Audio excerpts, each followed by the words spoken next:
Hi and hello from 2024, and this time around, tayo naman ang magbe-birthday. And I decided na pumunta ng Turkey with my friends. And may kwento ako, which is a lesson learned for me and sa iba na din. So, syempre, di ba, bago ka umalis, you make your own list kung ano yung mga dadalhin mo, yung mga important documents na kailangan mo.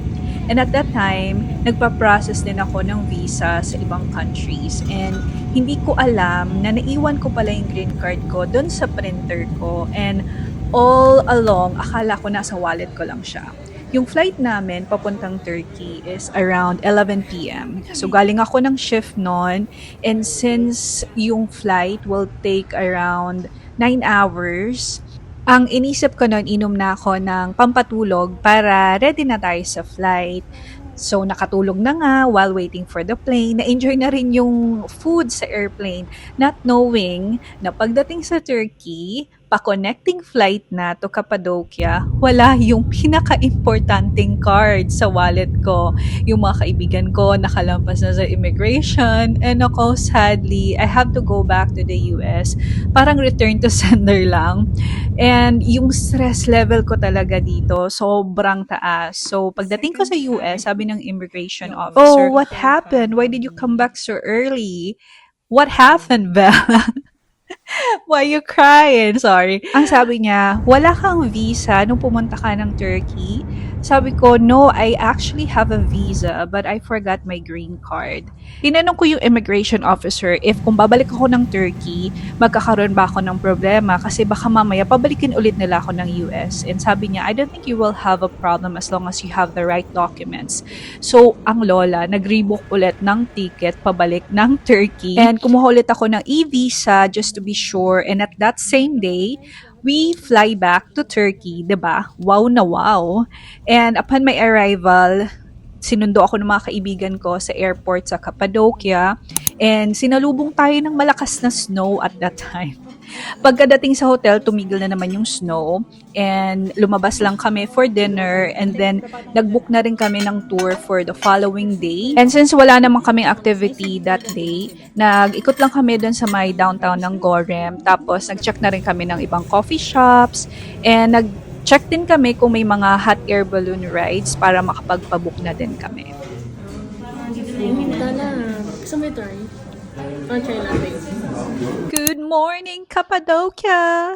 Ang ganda ng weather nung time na yan, pero malamig din talaga. And also, ito palang Cappadocia ay center siya ng Turkey. Approximately mga 3.5 hours south ng capital ng city ng Ankara, na of course hindi namin napuntahan. Yung largest city ng Cappadocia is Nevşehir, pero yung famous town niya is Gorem, kung saan nandun kami. Meron tayong tour today, which is, ang kinuha namin ay red tour. So, pwede kayong mamili either green tour or red tour. Yung tour guide namin ay susunduin kami sa may hotel, pero hindi kami makalabas kasi nga merong malaking aso dyan sa gate. Pero hindi naman yan nangangagat. Takot lang talaga kami. As you can see sa aso na yan, meron siyang button sa may ear part niya. And if you can still remember, sa Tbilisi, Georgia, ganyan din yung mga aso nila. And I think that's an indication that they are vaccinated. I'm not sure kung ano yung meaning, if there's a meaning dun sa color ng buttons nila. And ito na nga, nasa tour na tayo, and yung una nating pinuntahan is yung Gorem Open Air Museum, and I think sumunod dito yung Zelve ZELVE Open Air Museum. Dito sa Red Tour, madami tayong mapupuntahan ng mga unique rock formation, mga churches with beautiful frescoes dating back 10th century. And dito magkakaroon talaga tayo ng idea or magkakaroon ka ng glimpse kung paano nagkaroon ng Christian or kung paano nagsimula yung Christian heritage ng Cappadocia. Na-notice ko lang, mahilig sila sa mga evil eye items. And maganda naman talaga yung design niya and yung meaning niya. Kaya bumili kami ng earrings and necklace. Dito, sa part na to, binigyan lang kami ng certain time to explore the area, kumuha ng mga litrato, at ayan, magkulitan. Go. Family picture natin, te. Yung family picture. Wait lang. Ganito. Matik, te. Okay na? Go. Do it. Yung cellphone ko.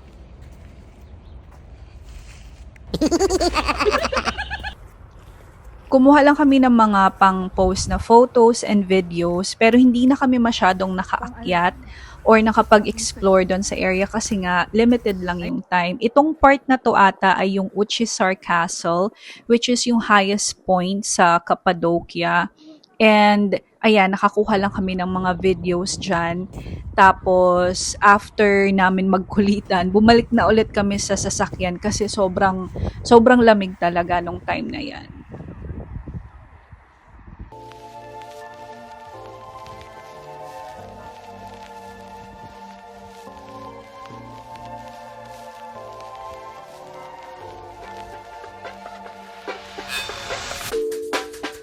Liligtas ka ng aso, babe. Huwag mag-alala. Baba na!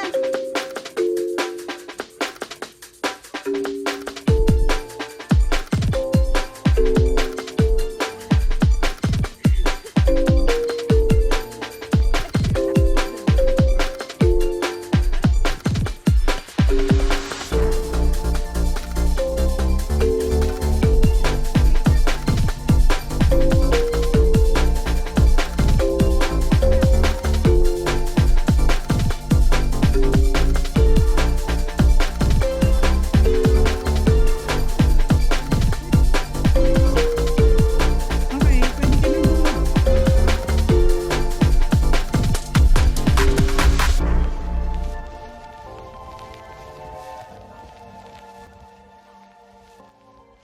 And other two mountains are in Aksaray. Names are Hassan and Melendez Mountains. So three important volcano of Cappadocia: Erciyes, Hassan, as Red and Rose Valley. But to make it simple, to make it easier, we can say during our trip in Cappadocia, you are going to observe more or less two layers. We are going to observe more or less two material. The first one, the common one that you will see almost everywhere, is tuff, like the castle around the castle. We see the rocks is the tough material, or tufa. In English, it's tough, but actually it's very soft, very easy to carve and very easy to give shape because it's only ash and smoke. Ash plus smoke. That's why it's very so more last 5 years, I can say. So I will explain actually why we call the place as Pashabar. The meaning of Pasha, I said, it means like a soldier. While we were driving here, we saw a village on the way. When was between 1919 till 1922. There was a soldier from Çalışin for 1923. Please remember the Turkey's map. Have you ever been to Istanbul? Just landed. Just landed, you will visit the Istanbul. When you separate the Istanbul's European part, European side, rest of the country, Asian part of Turkey. It's a rich soil.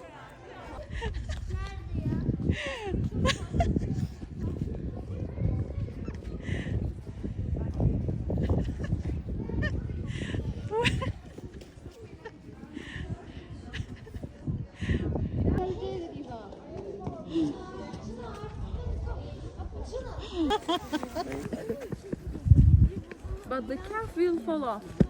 30 years still survive. Yeah. But we have a Ikaw may binibidyohan. Wow, where is the ice cream? Hey! That's enough for you. Okay, this is for you.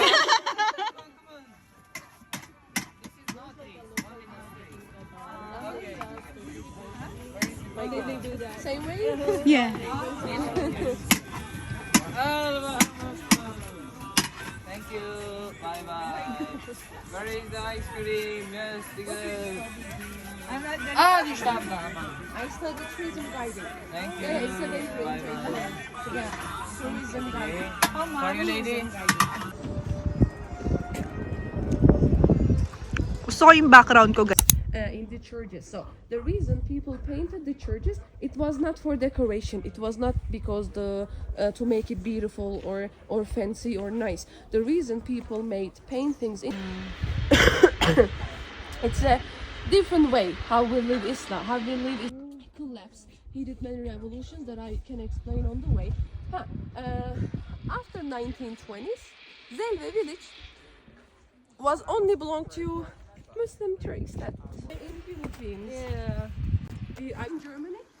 The second largest population, 1950. After Nandito tayo sa may Selvi Open Air Museum, which is located nga inside the Selvi Valley. And may ticket para makapasok ka dito, pero it's already included in our tour. Personally, mau-consider ko siya as a mini hike kasi paakyat siya. And I suggest that you wear a very comfortable shoes. And also, nung pumunta kami dito, which was March nga, malamig pa siya, malamig yung simoy ng hangin, especially pag nandun na kayo sa parang pinakataas. And I suggest to wear an extra layer of clothing. Ang ganda lang talaga dun sa pinakatuktok, talagang mahaba. Thank you Lord ka na lang sa ganda ng nature.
Ano kukunin mo, be?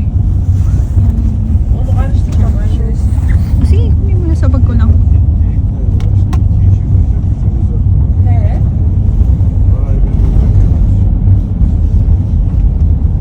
Akif ödedi miydi o gün?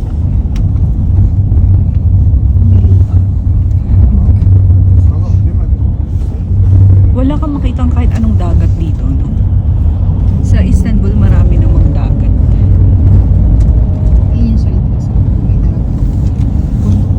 Ang next stop natin is yung Avanos Pottery Village. And by the way, yung ating tour, may kasama na yung lunch. And in fairness, masarap yung mga foods dun sa pinuntahan nating restaurant. Going back to Avanos Village, itong Pottery Village na to, talagang kilala na siya dati-dati pa talaga, as in thousands of years ago. And dito makikita mo yung mga artisans in person talaga na ginagawa nila yung mga crafts nila. And makikita mo ang ganda ng combination ng colors niya.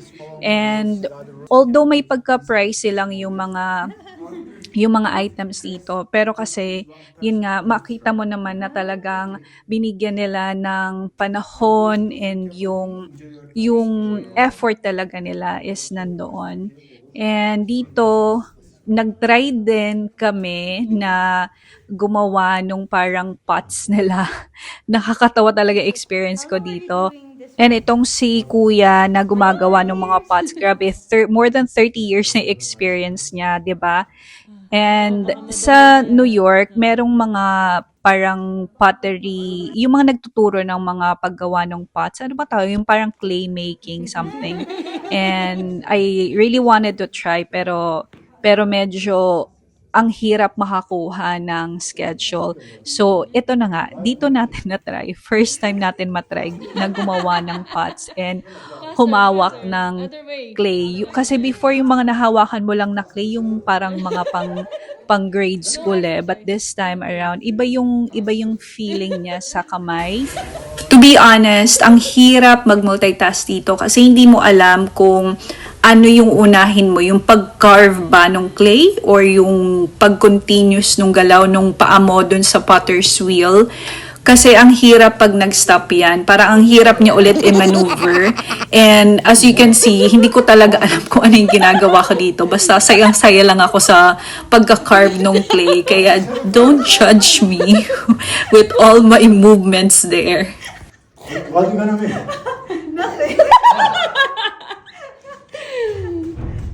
Teach me. Okay. Ibaba mo kasi. Oh, okay. And then you can use your two thumbs, make a hole. Okay. Ver ağzını yedin. Minsan paa. Bastır. I cannot work both. Thank you.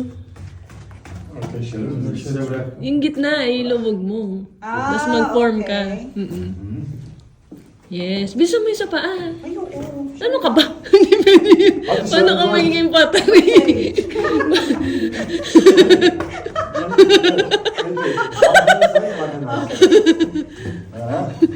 No, Oh, no, hold on. You don't use thumbs like this. Okay, like that. You don't use thumbs. Right there. Oh, okay. Go down. Okay, outside not press. Mag-form ka ng ano. Ayan. Oh, Sharon, good. Yeah. She's gonna make a Sharon, water, two hands water. Water. Two hands water. she's gonna make a pot Like for this. her plants. She's gonna use it for her plants. Sharon, and then like this. Not too much press, okay? Yan, No plato. down, no down. Oh, no, down? Oh, it is plate now. Yeah, it's plate. Actually, it's a plate. Go, Sharon. Ah. Faster, Sharon, faster, Sharon. No, faster, here, faster. Yung pasta rin. It's like a clay when you're at school. Okay, Sharon, like this. No, no, no. Pick it up, pick it up. Like that? Up. Huh? Down, Alright. little down. Yes, shush, shush. Alright. Woo! Sharon, slowly. Oh. Nice. Let's put. It's really not your first time. But not enough for merit, sorry. Okay, follow him. He will show us where you were. In the red, you were 1 kilometers. See you tomorrow. Punta na tayo sa next destination natin, which is a carpet store. Actually, pinapili kami ng tour guide namin if we wanted to visit yung Turkish carpet store. Sabi namin, since andito na rin naman na tayo, sige, why not take advantage of that?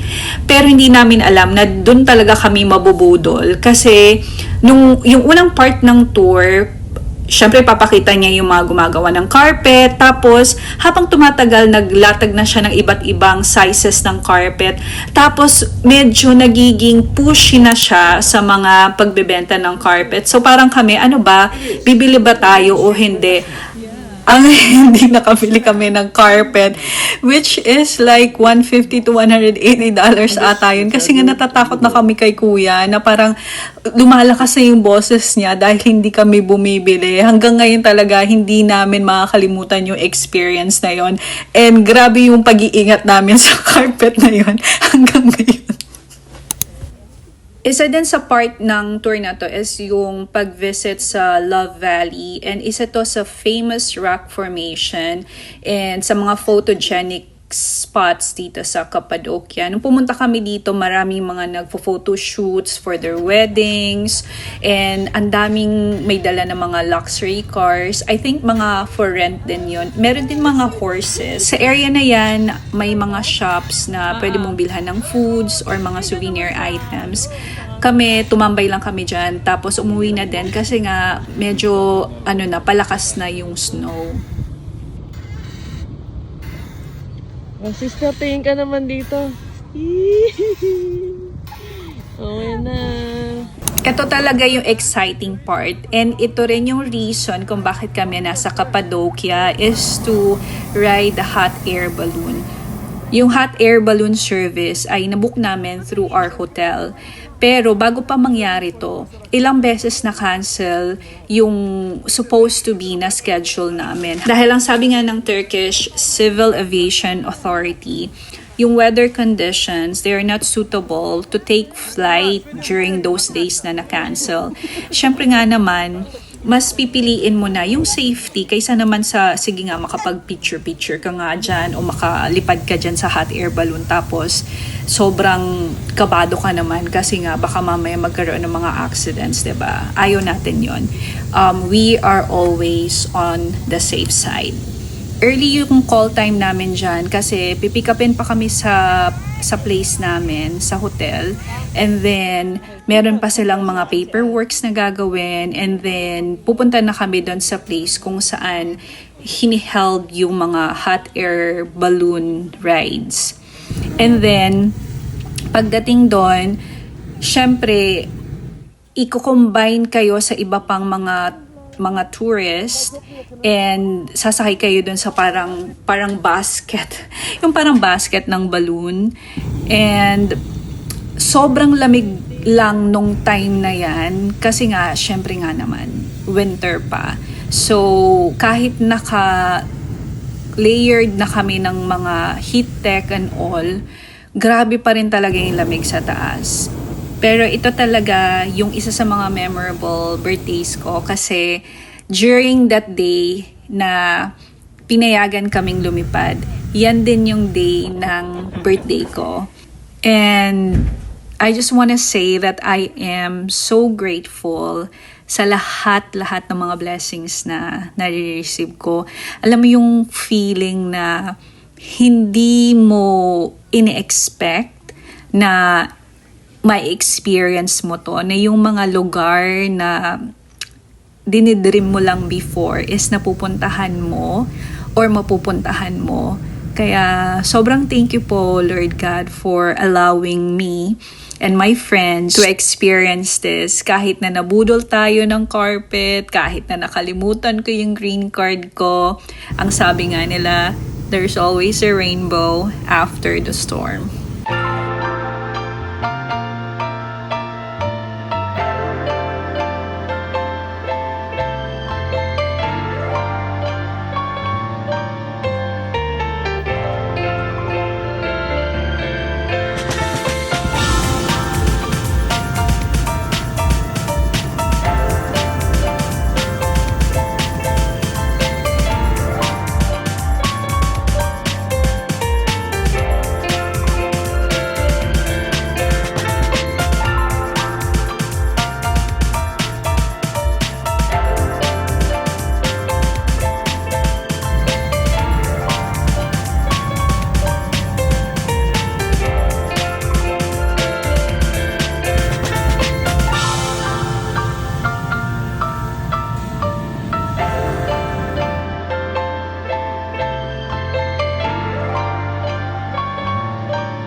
out. Our flight is totally 1 hour. We hope you enjoy your flight. If you enjoy it, anlamıyorum. We have the TripAdvisor page. If you enjoy your flight, please write a review us. We know you take a very beautiful photos on the year. Please hashtag to us Skyway Balloons in Instagram if you use it. We record all flights. We record all flight on the air. Also, we are taking your photo. If you want to buy the flight video, we copy that pen drive. If you want to buy the flight video, please tell to us. If you are travel together, for example, one group, you can tipbox our ground crew and of the safe landing video. The tips them if you want to give tips to our ground crew. This is for them. Thank you. Okay. Three, two, one.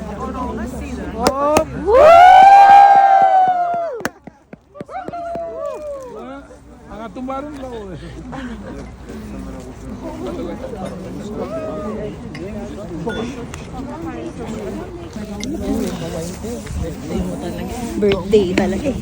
Ay, ano tayo? Ganun tayo. Katay. Katay tatlo. Kasi ganun tayo. Cheers! Cheers! Happy birthday! Happy birthday!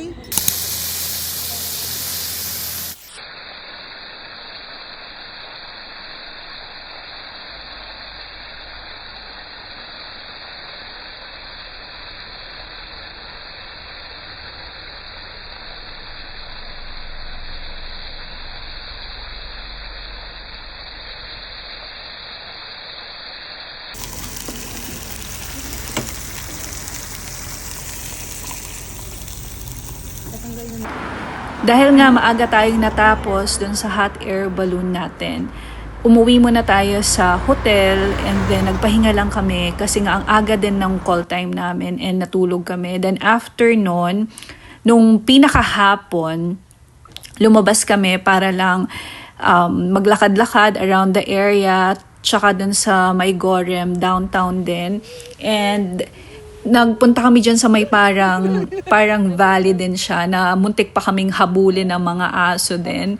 Kasi nga sobrang dami ng aso talaga dyan sa area ng Gorem. And we just enjoy the rest of the day kasi the following day ay pupunta naman na kami sa Istanbul. And again, I just want to say thank you again sa dalawang makukulit kong kaibigan kasi nga very go lang yan sila sa mga travels natin. And light lang yung travel namin dito, tawa lang kami ng tawa. Thank you.